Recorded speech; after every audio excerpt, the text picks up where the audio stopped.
drill it.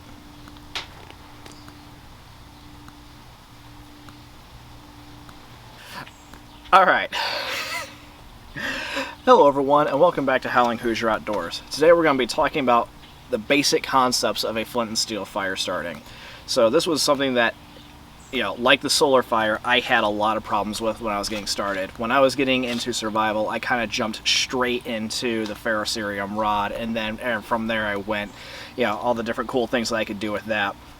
But I kind of skipped the basics of flint and steel and solar fire and stuff like that. So now that I've had a lot more time to practice and work my way up, I'm making this to hopefully help you guys out who are just starting and getting into this. So the three components that you need for a flint and steel fire, a lot of people think that it's just the flint and the steel, and that's not entirely accurate. You still need something to catch the sparks. So starting off, you have char material, which is my preferred thing because it, to me, has always caught sparks easily. You have a charred punk material, which is dried, you know, it's punk wood that you have since charred the same way that you do char cloth. Then there's also charred lamp wick that you can use. And then there's also different types of tinder fungus and stuff like that that you can use as well. You then also have the types of rock that you can use. This is Georgetown flint. This is also a separate piece of flint. And then you have chert. You can also use any rock that has a hardness higher than 7. So your fool's gold, your iron pyrite, your quartz, those will all work just fine as well.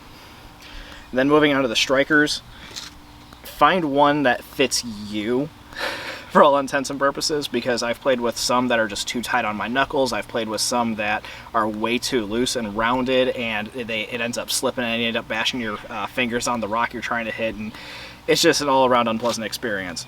But 3 different ones that I personally have. This is a basic U-shaped one, and then you would just grip it like that. And then this is an arrowhead shaped one with a bow drill divot. This one's sold by Self-Reliance Outfitters. And then here's a C-clamp one by Convoy SG, and this is actually my preferred one right now just because it gives a lot of striking area and it just fits really comfortably into my grip. And so moving on into the actual act of getting a fire going. For this demonstration, I'm just going to use char cloth. And what you want to do is try to picture yourself shaving a piece of metal off of your fire steel, your striker, with your piece of flint. And that is the one piece of advice that visual mentality is kind of what has gotten me through, getting me able to do all this. So by just taking this and doing quick glancing blows to get those sparks flying,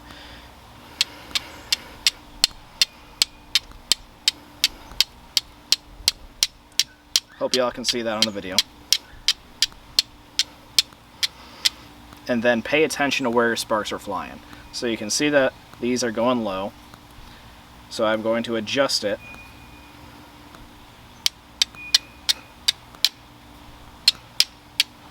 There we go.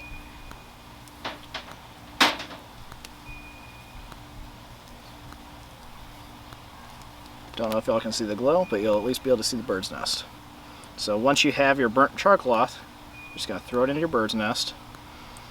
And then, like every single other fire that we have ever started, just gently blow.